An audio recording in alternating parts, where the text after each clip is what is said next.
Hello students, welcome back to my YouTube channel professor Shubham Tiwari, जहां पे provide होता है हमारे कॉमर्स क्लास वाले बच्चों के जितने भी आपके सब्जेक्ट हैं उसके syllabus, paper pattern and most important questions की वीडियो बात करने वाले हैं हमारे एफ बीकॉम क्लास। आप लोग का सेम 1 का मैथमेटिक्स 2023 न्यू प्लेलिस्ट बना दिया और न्यू सेशन न्यू सीरीज लेके चल रहे हैं।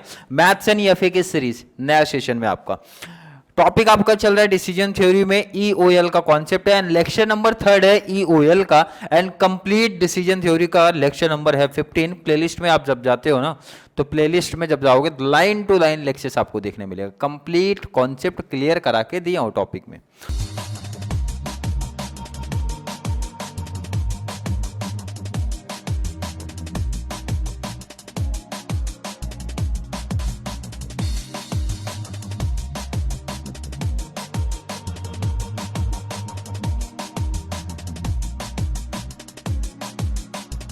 कर लेते हैं जरा क्वेश्चन की।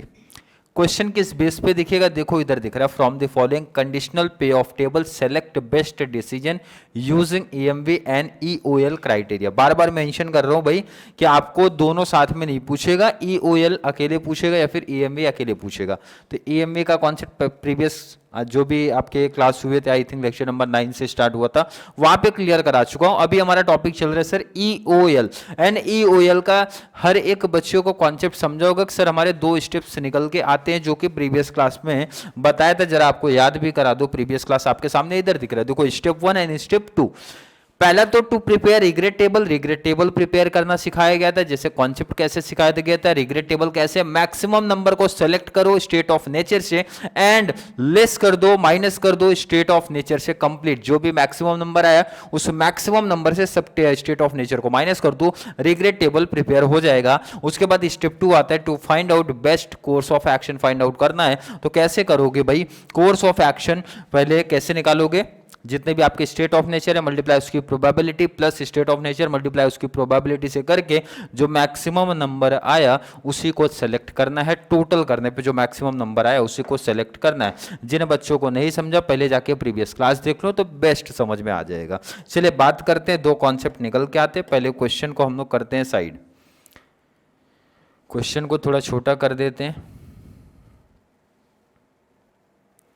क्वेश्चन जो है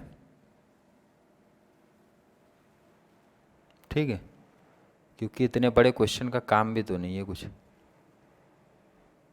क्वेश्चन कर दो साइड। चलिए बात करेंगे पहले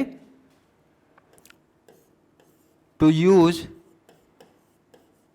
EOL criteria.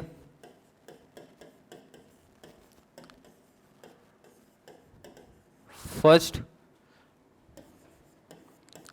We must be prepare, क्या प्रिपेयर करना पड़ेगा आपको, वी मस्ट बी प्रिपेयर्ड।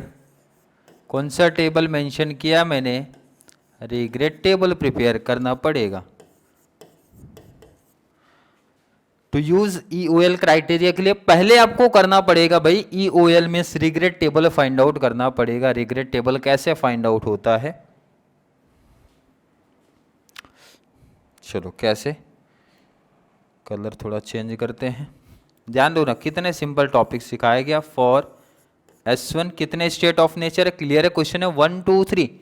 तो क्लियर फॉर S1 क्या बोला गया था भाई, क्या सिलेक्ट करना है, टॉपिक में क्या लिखा के दिया गया था सर, मैक्सिमम नंबर सेलेक्ट करना है, मैक्सिमम पे ऑफ की बात होती है यहाँ पे। सेम सिमिलर ही आप यही करोगे फॉर S2, मैक्सिमम पे ऑफ का सिलेक्शन,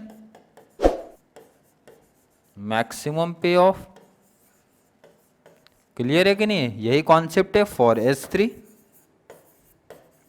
यहां भी बातें हमारी होने वाली हैं मैक्सिमम पे ऑफ की। क्लियर है कि नहीं, तो चलिए सेलेक्ट कर लीजिए मैक्सिमम नंबर फॉर S1 80 40 100। तो मैक्सिमम नंबर क्या दिख रहा है आपको, 100। किसी बच्चों को कोई दिक्कत नहीं।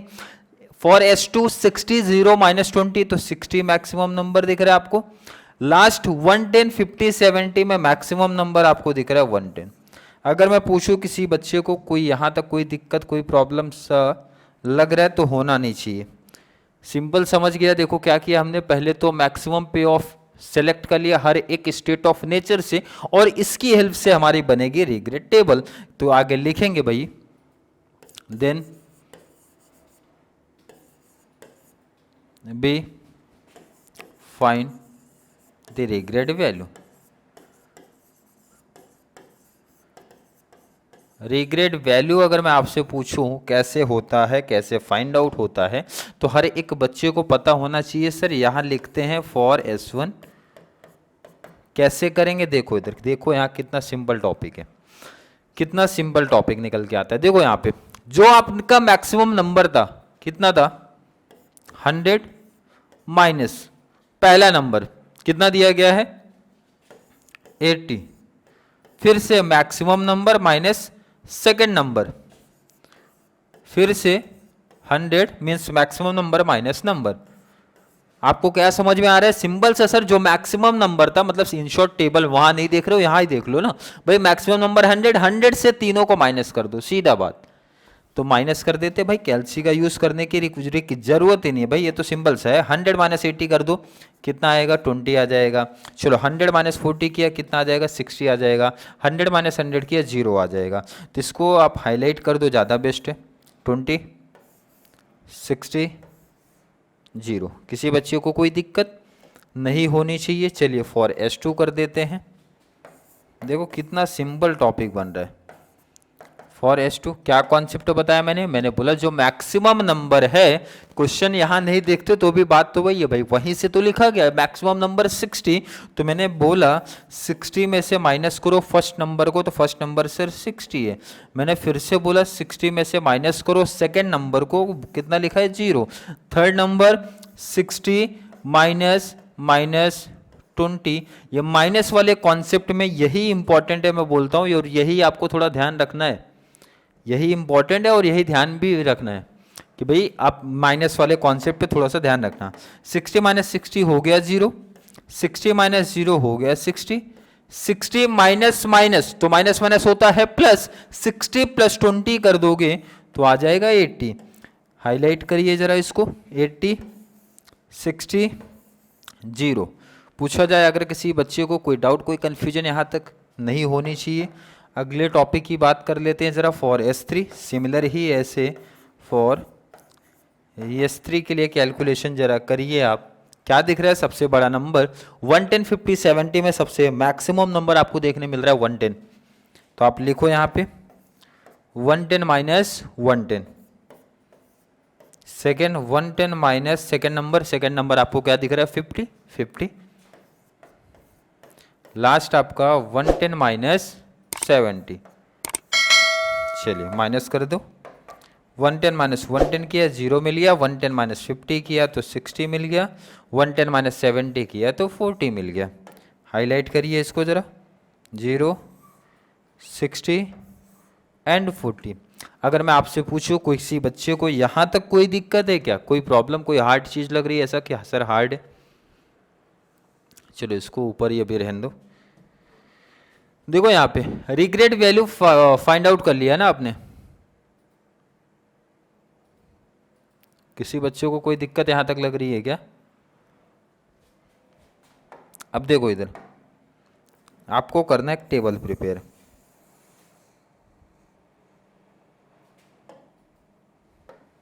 टेबल इस तरीके से प्रिपेयर कर लेना है, ठीक है।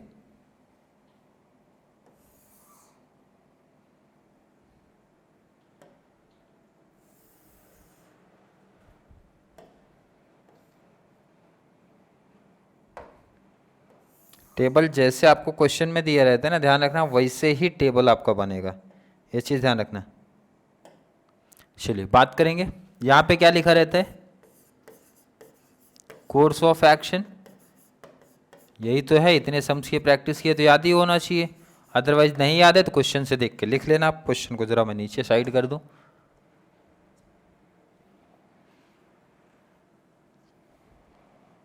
जस्ट 1 मिनट, क्वेश्चन को जरा मैं साइड कर दूं यहाँ पे तो आपको और क्लियर पता चल जाएगा। चलो यहाँ देखो, स्टेट ऑफ नेचर ही तो लिखा है। बच्चे बोल रहे सर स्टेट ऑफ नेचर किधर लिखा है? वहाँ पे तो डायरेक्टली लिखा है S1 S2 S3, बात वही है, शॉर्ट्स में लिखा है ना भाई। कोर्स ऑफ एक्शन कितना है? A1 A2 A3। अब ये ध्यान रखना इंपॉर्टेंट, टेबल बना लिया आपने, वैल्यू लेकिन यहां से कॉपी करना है। S1 कितना मिला आपको? S1 ध्यान रखना इधर 20 60 0, तो आप यहां पे लिखोगे 20 60 0। क्लियर है कि नहीं? ध्यान रखना फॉर S1 है तो इधर जाना है, नहीं तो पता चला बहुत सारे बच्चे शिफ्ट हो गए तो गलत हो जाएगा, फॉर A1 हो जाएगा आपका वो। S2 के लिए शिफ्ट हो जाओ 0 60 80। लास्ट आपका फॉर S3 0 63 एंड 40। किसी बच्चे को कोई डाउट? चलिए, अब ये टेबल का तो कुछ काम नहीं, टेबल में ये ध्यान रखना है जब ये टेबल आप प्रिपेयर करते हो ना तो यहाँ भी ज़रा अंडरलाइन करना। और एक इम्पॉर्टेंट, क्या इम्पॉर्टेंट, यहाँ आप ये क्वेश्चन से देख के ना प्रोबेबिलिटी लिख दिया करो। क्वेश्चन जो आपको दिख रहा है वहाँ से देख के लिख दो। चलिए, प्रोबेबिलिटी की बात कर लिया जाए, 0.3 0.2 एंड 0.5। चलो, अब तो क्वेश्चन की जरूरत नहीं है, सिर्फ ये टेबल हमें चाहिए। टेबल को रखो सामने, लिखना स्टार्ट।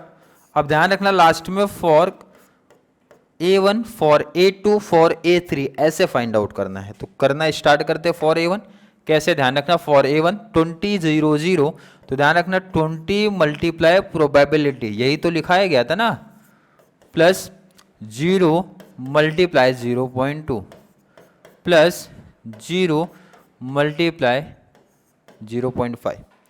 कैलसी उठा लो, मल्टीप्लाई करना स्टार्ट। 20 मल्टीप्लाई 0.3 6 हो जाएगा, 0 मल्टीप्लाई 0.2 0 हो जाएगा, 0 मल्टीप्लाई 0.5 किया 0 हो जाएगा। तो ये आपको आंसर आया 6 इधर पे। और आंसर को कर रहा हूँ मैं हाईलाइट, थोड़ा हाईलाइट कर दिया करो, थोड़ा अच्छा दिखे। A1 हो गया, A1 हो गया। अगर तो टेबल को जरा A1 का कॉन्सेप्ट अगर मैं हटा भी देता तो कोई दिक्कत तो नहीं है ना, यहाँ क्लियरिटी थोड़ा और मिलना चाहिए। फॉर A2 निकालो, A2 कर लेते हैं कैलकुलेशन, कोई दिक्कत नहीं होनी चाहिए किसी बच्चे को। 60 दिख रहा है, कोई दिक्कत नहीं सर। 60 मल्टीप्लाई इसकी प्रोबेबिलिटी कितनी दिख रही है? 0.3 plus 60 multiply 0.2, 60 multiply 0.2 plus 63 multiply 0.5, 0.5। Clear है? चलिए, 60 मल्टीप्लाई 0.3 तो आएगा आपको 18, 12 plus 63 multiply 0.5,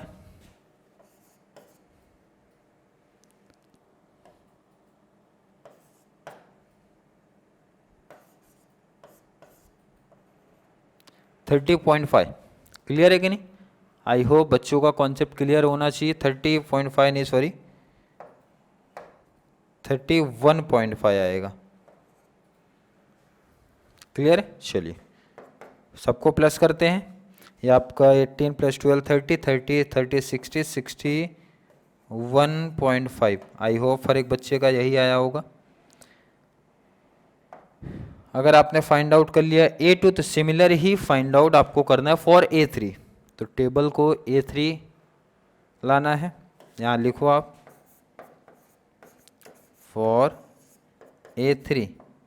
A3 find out करो, क्या लिखा गया है?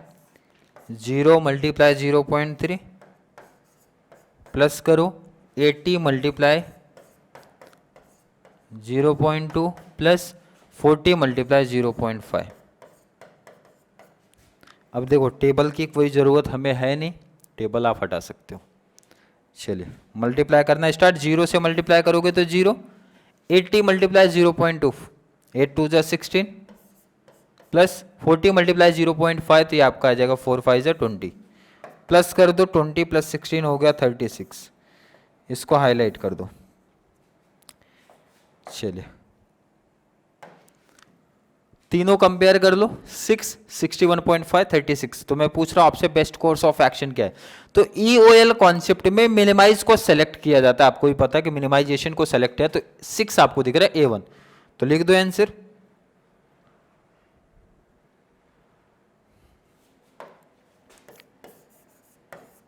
The best course of action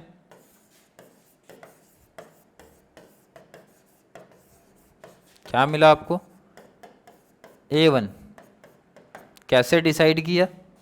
कैसे आपने डिसाइड किया? विथ मिनिमाइज वैल्यू, क्योंकि मिनिमाइज EOL में ध्यान रखना कि फाइनल आंसर मिनिमाइजेशन के बेस पे डिसाइड होता है। कितना? 6।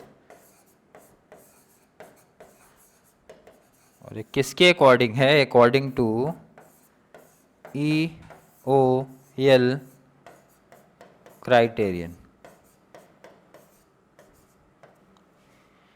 आई होप हर एक बच्चे को कॉन्सेप्ट कंप्लीट क्लियर है। लेंथ थोड़ी ज़्यादा लग रही होगी शायद कुछ बच्चों को, सर क्या कॉन्सेप्ट, कभी माइनस कभी प्लस करना, लेकिन जब कंप्लीट कॉन्सेप्ट आप समझोगे तो 2 ही स्टेप चल रहे हैं यहाँ पे। पहले तो रिग्रेट टेबल निकालना है। रिग्रेट टेबल कैसे निकलेगा? स्टेट ऑफ नेचर से, हर स्टेट ऑफ नेचर से मैक्सिमम नंबर को सेलेक्ट करो, माइनस कर दो रिग्रेट टेबल, रिग्रेट वैल्यू फिर टेबल। बहुत सारे बच्चे डायरेक्टली टेबल करते हैं, बट मेरा सजेशन है पहले वैल्यू फिर टेबल, और बाद में प्रोबेबिलिटी से मल्टीप्लाई करके देख लो ना, इधर सिंपल सा जो मिनिमाइज आएगा वो सेलेक्ट कर लेना है बेस्ट कोर्स ऑफ एक्शन के लिए। अगर मैं पूछूं किसी बच्चे को कोई डाउट कोई कंफ्यूजन है तो जल्दी से ऐड कर दो, क्योंकि इस मंथ के एंड तक ऑब्जेक्टिव है भाई मैथ्स आपको बहुत जल्द कंप्लीट हो जाए। कंप्लीट हो जाएगा तो बहुत अच्छे तरीके से आप लोग प्रैक्टिस कर सकते हो। आपके पास एग्जाम से पहले काफ़ी टाइम्स रहेगा, फिर अकाउंट्स पे शिफ्ट हो जाएंगे। अकाउंट्स में बहुत टाइम नहीं लगेगा कंपेयर टू मैथ्स। मैथ्स में देखोगे आप किस तरीके से लेक्चर्स के हैं। मैथ्स में या फिर जब आप मेरे साथ प्रैक्टिस करोगे तो introduction part plus 5 practical question enough हो जाएंगे आपके कॉन्सेप्ट को समझने के लिए। मुझे ऐसा लगता है कि या फिर आप इंट्रोडक्शन पार्ट मेरे साथ देख लो, 5 प्रैक्टिकल क्वेश्चन देख लो, इनफ है। पर बच्चों की अगर डिमांड आएगी तो और लेक्चर्स अपलोड करेंगे। क्लियर है कि नहीं? आई होप हर एक बच्चे का कॉन्सेप्ट क्लियर है। फिर भी किसी बच्चे को अभी भी डाउट कन्फ्यूजन सा क्रिएट होता है तो नीचे कमेंट में ऐड करो, या फिर कॉन्सेप्ट क्लियर है, वीडियो थोड़ी सी भी हेल्पफुल लग रही है तो वीडियो को लाइक कर देना है, अच्छे अच्छे कॉमेंट ऐड करो भाई। इससे सर को मोटिवेशन मिलता है, क्योंकि मोटिवेशन से बेनिफिट आपका है। सर को मोटिवेशन से बेनिफिट आपको मिलेगा। आपको FY BCom सेम 1 की इकोनॉमिक्स की मोस्ट इंपॉर्टेंट क्वेश्चंस की सीरीज प्रोवाइड कर दूंगा, जो कि बच्चे एग्जाम से थोड़ा टाइम पहले भी देख लेते हैं तो बहुत सारा बेनिफिट्स उनको मिलेगा। कि इको में भाई 1 टाइम मतलब 2 से 3 दिन पहले भी देखते हो, अगर एवरेज बच्चों की कैटेगरी में हो तो भी आपको एवरेज मार्क्स तो इको में मिल ही जाएगा। तो ऑब्जेक्टिव है भाई जितने ज़्यादा बच्चे कनेक्ट होंगे, जितना ज़्यादा व्यूज़ मिलेगा, उसी के अकॉर्डिंग इकोनॉमिक्स की सीरीज आएगी। क्लियर है कि नहीं? सीधी बात करते हैं। तो चलिए मिलेंगे नेक्स्ट क्लास में, तब तक के लिए थैंक यू सो मच।